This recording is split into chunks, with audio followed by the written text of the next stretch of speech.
Dalam kisah kali ini, saya akan menceritakan tentang pertarungan hebat antara Damin Sada, seorang jawara hebat dari Bekasi, melawan Samuel, seorang kepala preman yang berasal dari Ambon. Namun, sebelum masuk ke inti ceritanya, mari terlebih dahulu kita mengetahui siapa sosok hebat yang bernama Damin Sada dan awal mula perkara sebelum kejadian.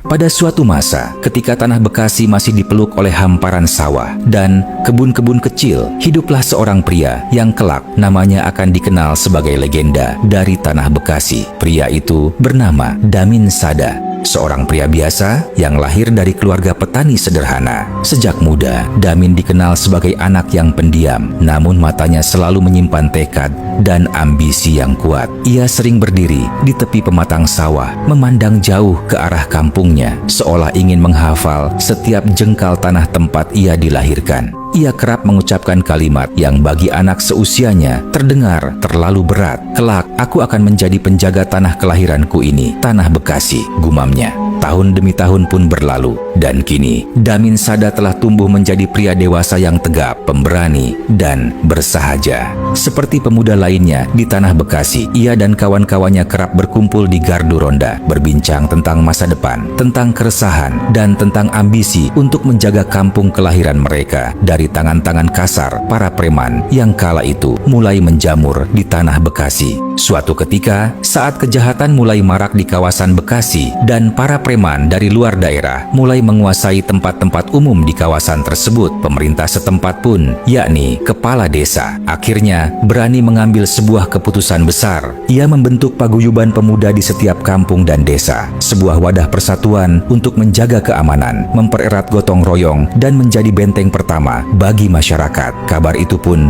menyebar cepat, dan tanpa ragu, Damin Sada pun mendaftarkan dirinya. Paguyuban itu dipimpin oleh seorang tokoh yang disegani, seorang lelaki tua yang bernama Babe Jiun. Ia bukan sekadar ketua pemuda, melainkan juga guru bela diri yang telah lama mengabdi pada kampung. Dan sejak hari itu, paguyuban pemuda mulai menjalankan tugasnya. Mereka menjaga titik-titik keramaian, pasar induk Bekasi, terminal, dan jalan-jalan utama, bukan dengan kekerasan, melainkan dengan kehadiran, ketegasan, dan hati yang bersih. Tahun demi tahun pun berlalu. Paguyuban itu pun kini menjelma menjadi urat nadi keamanan kawasan. Kehadiran mereka disambut hangat oleh para pedagang dan pengunjung lainnya. Dan sosok Damin Sada serta pemuda lainnya dikenal ramah suka menolong dan selalu siap membantu siapapun tanpa pamrih.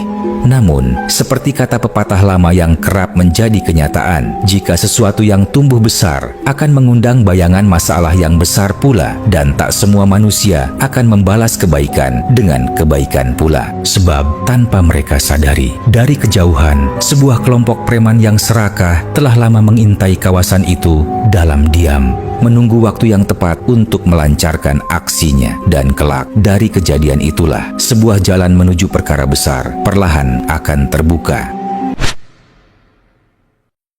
Di sebuah tempat yang tersembunyi yang berada di kawasan kota Bekasi, berdirilah sebuah markas perkumpulan para preman yang sebagian besar berasal dari timur Nusantara. Sebuah kelompok kuat yang nyaris tak memiliki pesaing. Di sanalah bernaung sebuah kelompok preman yang pada masa itu begitu disegani, bukan hanya karena jumlah mereka yang banyak, melainkan karena reputasi gelap yang mengiringi setiap langkah mereka. Namun, di atas semua itu, ada satu nama yang membuat para preman lain memilih menunduk dan menyingkir. Seorang kepala preman yang paling disegani yang bernama Samuel.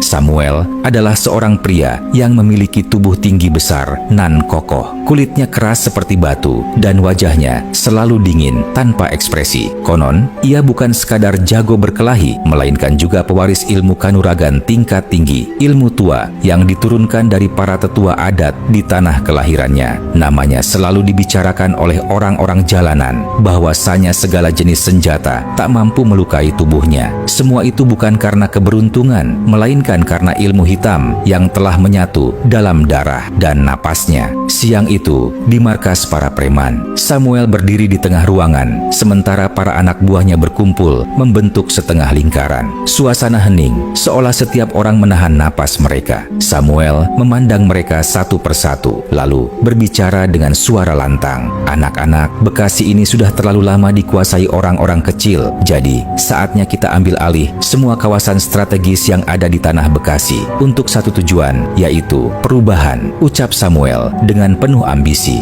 Ucapan itu pun disambut dengan tepuk tangan dan sorak-sorai anak buahnya. Dan hari itu seakan menjadi hari bersejarah dari sebuah awal menuju sebuah gelombang kelam yang besar. Dengan cepat, Samuel dan kelompoknya pun mulai bergerak seperti badai yang tak sempat dicegah. Dan dalam hitungan hari, hampir sebagian besar kawasan strategis yang ada di Bekasi berhasil mereka duduki. Mulai dari terminal, pasar, dan tempat-tempat lainnya berada di bawah kendali mereka. Para preman lokal memilih menyingkir. Mereka tahu betul jika melawan Samuel sama saja dengan menjemput kehancuran. Bahkan di beberapa tempat ada yang preman lokal yang pernah mencoba memberikan perlawanan kepada kelompok Samuel. Namun semuanya tumbang dengan mudah tanpa perlawanan yang berarti. Membuat kawasan Bekasi perlahan mulai berubah wajah dan ketakutan pun mulai menyelinap di setiap sudut kota. Namun di antara semua kawasan itu, ada satu tempat yang belum tersentuh oleh kelompok Samuel. Kawasan itu adalah Pasar Induk Bekasi, tempat di mana Damin Sada dan para pemuda setempat berdiri sebagai penjaga kawasan. Tempat yang dikenal memiliki kekompakan kuat